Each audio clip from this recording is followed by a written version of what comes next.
So with that, I'm going to hand over to Peter, who's going to talk to you about what Landmark have been doing. And he's going to talk to you about all the great things. Thank you, Kerri. That's a great presentation, actually. I hadn't seen that presentation. There's definitely some takeaways that I'll be taking back to the business, especially the quick start guides. I definitely wish I had those 18 months ago when we started our transformation at Landmark over to Skype for Business. So 18 months ago, Landmark was a Link 2010 house, and we really wanted to, as you guys have suggested, improve our customer service experience and move that forward. So we went to market and looked at some options and landed on Skype for Business. On top of that, we wanted a great contact center solution. We went out and evaluated a number of options, and our customer services team, having seen EICC, quickly landed on that as a tool of choice. So what I was going to talk about today is just what's that experience been rolling out Skype for Business and EICC. So the good news for the EICC folk amongst us, it's been by far the easiest contact center rollout I've ever deployed in my time, which is great. But we did have to work a little bit harder on Skype for Business, and I'll share some of those challenges and lots of the benefits that we've seen as a business as a result of that. So who are Landmark? It's good to cover that off. So Landmark are a group of companies all working within the property arena. What we do is gather and store hard-to-get property and environmental data. We have data scientists and data experts that add to that data, and we surface that up across the property sector in various forms. We also run managed services for all the major lenders and banks, all the surveying firms, again around the property life cycle. So really pretty much every housing transaction in England would typically touch some Landmark software or a Landmark report at some stage. So pretty intense and complicated business in many ways, and lots of different business units. 830 staff.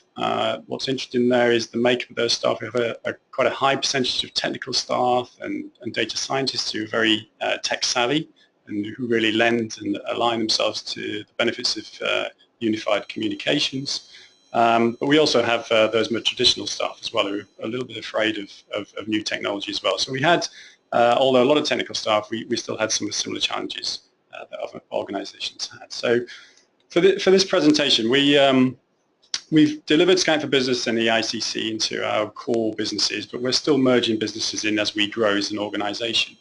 And what we've done is just take a step back and do a bit of a lessons learned at this stage before we push on to deliver it into some of the other organizations. So I sat down with my team and we did this lessons learned. I thought it'd be really useful to share that with you guys who may be about to take a similar journey. So what was good and bad? And first of all, I think the key thing came from all the team and all the project managers involved was really, be very careful and very prudent in picking that trusted partner. Now, Microsoft have a Skype operations framework that they ask partners to work towards, and I think that'd be a really useful thing now to check with those partners. And the key thing is don't do it alone here. It's a complex setup. You need to get it right first time to get that right experience, as Kerri had suggested. So I think it's important to spend the time and select the right partner. It's going to pay dividends in the end. So that was probably our key learning and some experiences there that we want to do better in the future. Design matters. So a little bit as Kerri's already said here, really understanding where you are and where you're going to, and understand what that gap is. Yeah, this now is voice becomes a desktop application. It's no longer a telephone that sits on the end of your desk. Yeah, it's intrinsic into everything your staff do, and really changes their behaviors. So you really need to understand how are you operating now, what new features and benefits are you going to take advantage of, and how are you going to manage that as a whole. And also look at that design in terms of RTOs and RPOs and resilience, and how you're going to set up those core infrastructure services. So it sounds basic, but your trusted partner should be really helping you with that and get into really talking about all the points I'm going to talk. So in that, when you look at those partners, they should be talking around some of the areas that I'm talking about today. So next one is is quality of everything. So that's not a word, I made that up, but it lends itself towards quality service really. And I think the point I wanted to get across is you've got to think end to end here. Yeah, so it's not about just deploying some servers or some infrastructure, turning it on and it will go. You need to look right across your environment and look across all those elements. So, you know, the first thing we talked about RTS, RPO, what are those resilience needs, what servers are you going to deploy those on, and, you know, and that's pretty standard there, and you can do that. But really then you've got to look down into the network, yeah. What's your bandwidth capability? Yeah, have you got the right networking framework to deliver Skype for Business as a quality experience? So quality of service against all your switches, and making the right investment at that level will pay dividends. And that's a good investment to make. As we move towards cloud services, having a very robust and resilient network in your organization is a must-have. It's not an added cost of Skype for Business. It's something you should be doing anyhow. So, but, you know, really look closely at that. The next thing to consider really is the way that Skype for Business will change the way people work. So it is common now for people to be walking across our office on a tablet device, on a call, on a video conference, doing it on their mobiles, and they're all connecting to the corporate Wi-Fi to do this. And their expectations are that it will just work. So really look at your Wi-Fi as you go into this deployment and make sure that that Wi-Fi is going to support what you need to do. Next thing is marketing, really. You need to sell the benefits here, and Kerri's touched quite a bit on this, so I'll probably move over that. But I think I would probably talk about Kerri's point about stepping back in the dark ages. So some parts of our organisation don't have Skype for Business yet, but I still have teams working, and I go to those organisations, and I absolutely feel the difference when I go there. All of a sudden, I've got a static phone on my desk. I don't feel connected. The way our work is different. And we're less collaborative in those environments. So, you know, really sell those benefits. Next thing is about cost. Really understand your cost profile as it is now, because it's really important to reflect back on that. You will see savings if you move to SIP against the traditional ISDN. We saw really solid savings as an organization. You really need to understand your licensing, so work with your Microsoft LAR and make sure that you understand what your licensing position is. It can be complicated. Once you get your head around it, it's okay, but first for you need to make sure you're using E3, E5, Cloud PBX, whatever, all the different options. Really start to understand those and feel comfortable with you're taking the right choices. Again, that partner should be able to advise and give guidance there. Interesting one for us is in our mobile costs. So I think because of the functionality that we see with Skype for Business, the ease to use, our mobile billing is going down, and for an organization of our size, our mobile billing is fairly low. And, you know, I don't see people on their mobiles in the office that tend to be using the Skype client from their desktop, and they're very comfortable with that. So, you know, it's an interesting cost to analyze before and after. And I think finally is the kind of consumables, as I call it, those headsets, those SIP phones. Really understand, you know, what have you invested in, what's on the desktop at the moment, and what are you going to replace that with, and understand that cost difference.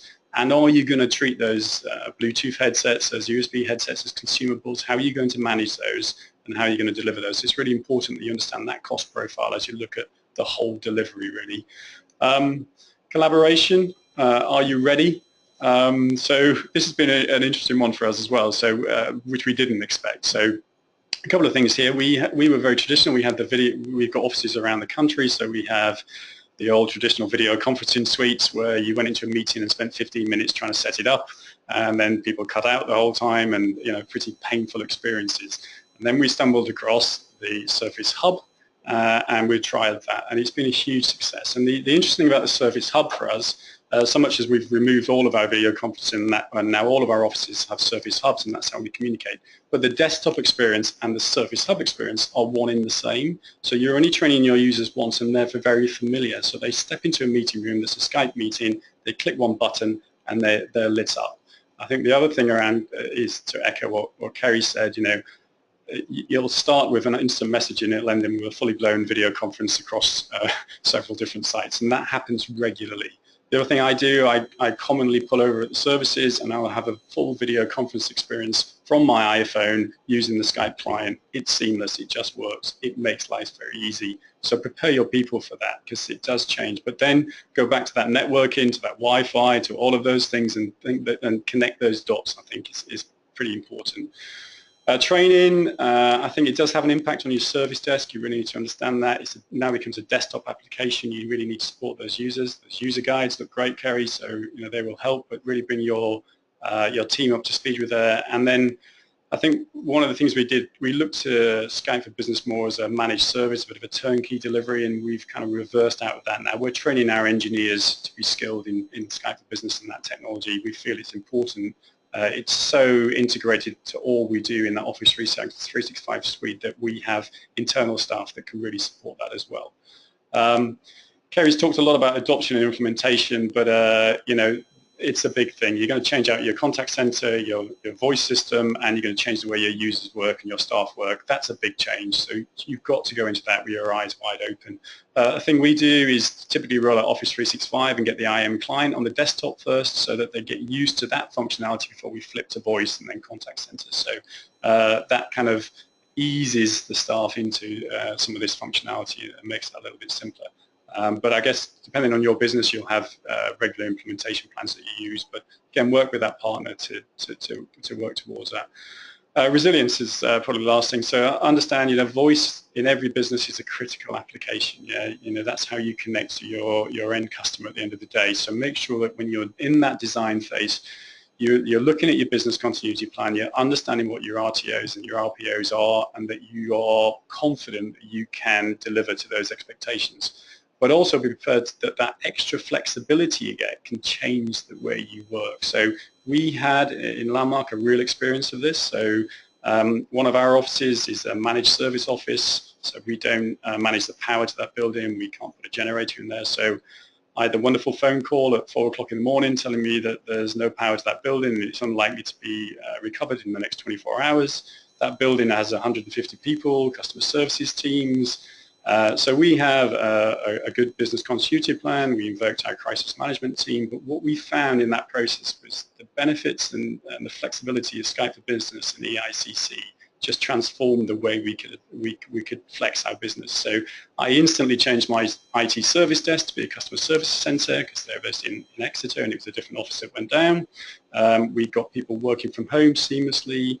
We deploy the in-house client to all of our desktops, part of our desktop image, so anybody can become a customer services agent. It's a concurrent licensing scheme, so it just gives us that flexibility. So from getting the call at 4 o'clock in the morning to going live at 8 o'clock, we lost 4 calls. And we knew, because of in-house, we knew who their customers were, we knew those numbers, and we called them back within an hour to explain the situation. And we did not drop a call for the next 24 hours where we had that issue. So when we did the wash-up of that business continuity event, it transpired that change to Skype for Business and EICC had really transformed the way we dealt with that situation. So it's quite powerful for us. So that's probably the key points and key learnings that we're taking in. So what are we doing next, I guess?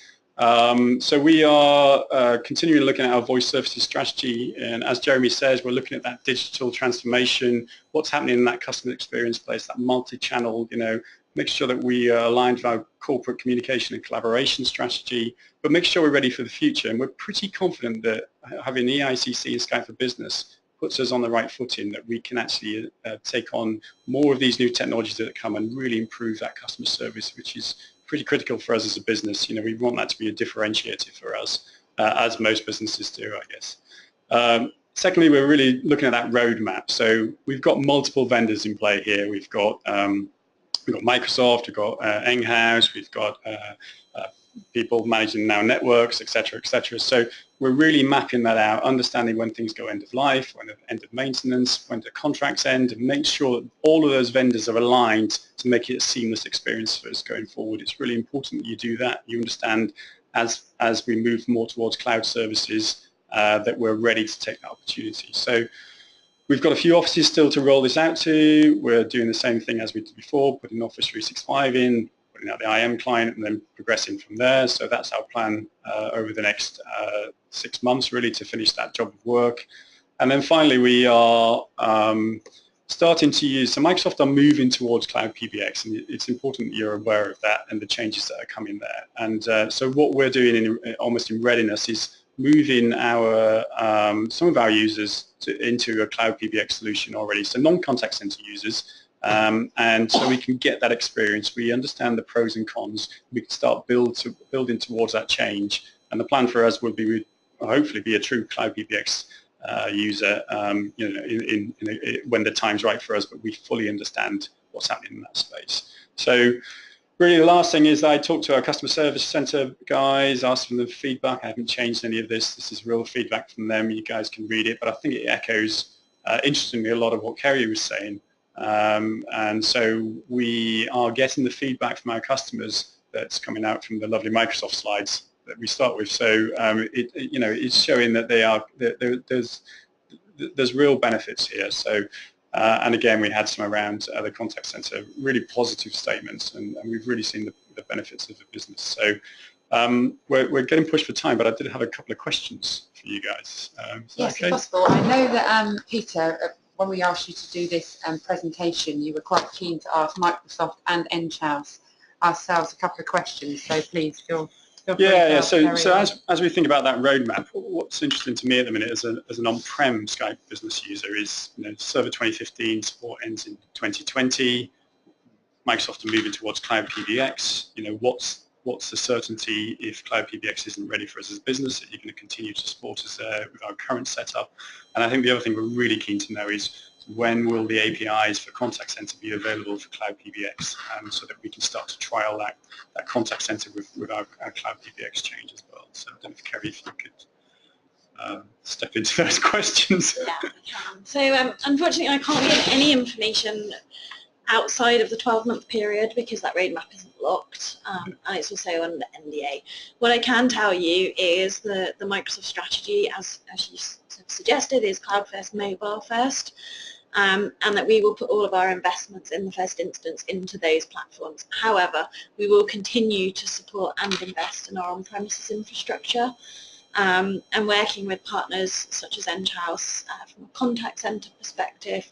You know, that will continue to be. From an APIs perspective, unfortunately I don't have a date available that I can share with you, but I believe from a contact center perspective it will be within the next 12 months. That's all I can share at this stage, I'm afraid. No, I mean, we'll obviously work close with you. Yeah. Honestly, but we're very keen for those things to be, so our roadmap makes sense then going forward. And I think the question to Enghouse is really just about your commitment to Microsoft and Skype for Business.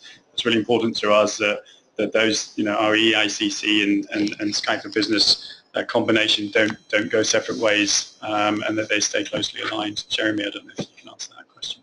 Yeah, well, I mean, from the Enghouse perspective, the Microsoft sort of Skype-based contact center is the fastest growing piece of our business and has been for sort of approaching 2 years now.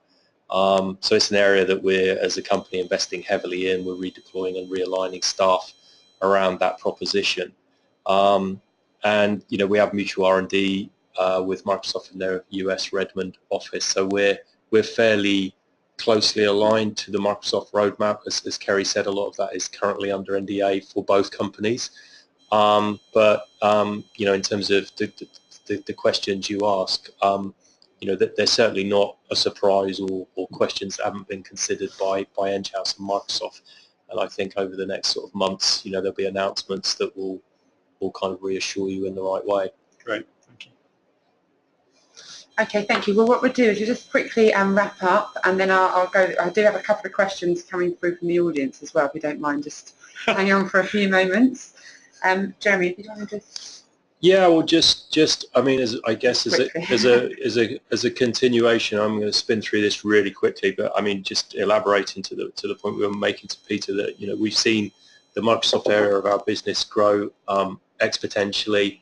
You know, most analysts are predicting, you know, in a couple of years, 20% of the contact center market in this country will be based around Skype for Business, which, if you wound the story back 5 years ago, it was probably more like 0%. So for a fairly mature incumbent market, that's a significant transition and change. You know, fortunately, we're well positioned within that as a company. We have 250 employees aligned exclusively around that proposition. We have 167 Skype-based contact center deployments in the UK, and that puts us sort of 5 times further ahead than our next nearest competitor. We don't say that really to be sort of clever or arrogant or complacent, but really just to illustrate that as a company we have and continue to make significant investments around this area. And I think, as Emily kind of alluded to, there's sort of 3 core propositions that we bring within the Skype environment. One is the contact center that Peter has talked about. The other is the cloud and premise-based attendant console receptionist kind of call handling platform. And then finally our quality management suite that includes things like real-time speech analytics. At the start of the conversation, and both Kerri and Peter have brought this out, that choosing a partner, not just ourselves, but potentially or hopefully from a technology platform perspective as being Microsoft certified, but also from your deployment partner, it's really important that you do that due diligence and work with people that have got the right credentials. It will make your life a lot quicker and easier, and you won't make some of the mistakes, like Kerri was talking around, where people haven't got the right network infrastructure in place and they're already halfway down the road. Those types of things will get caught and captured much earlier on. So in terms of, I guess, wrapping up before we get into those final questions, the tips, if you like, or the takeaways is really sort of map, test and optimize those customer journeys, understand what channels are important and what the optimal journey is, using Skype to connect your enterprise and bring all of the different departments and constituencies into that customer service environment, creating that culture where IT and contact center work together. Kerri talked a lot about bringing people with you on the journey and not just sort of dumping a new application and approach with them. What might seem a small change to someone in IT can be a pretty big change to someone who's not that IT literate. Peter talked a lot about getting the infrastructure right and making those investments, and don't look upon them necessarily as a luxury. And in the example, the business continuity example, where the power went down to the building, having that flexibility and resilience within your operation and infrastructure really allowed, in that scenario, Landmark to flex and scale and adapt very, very quickly. And finally, pilot and proof, and then control your migration in a managed way. So they're the sort of top tips out of the people that we've worked with, people like Landmark in conjunction with Microsoft, that we seem to see as if you can kind of do those 5 things, you're well on a pathway to success. So I'm now going to hand back to Emily, and I think she has some questions from some of the audience. Yeah, thank you very much, Jeremy. I'm just conscious of time. I know it's just past the hour, but I thought I'd ask the audience see whether they have any. Thanks. So, does Landmark have any experience with clients using Skype for Business for calls towards them?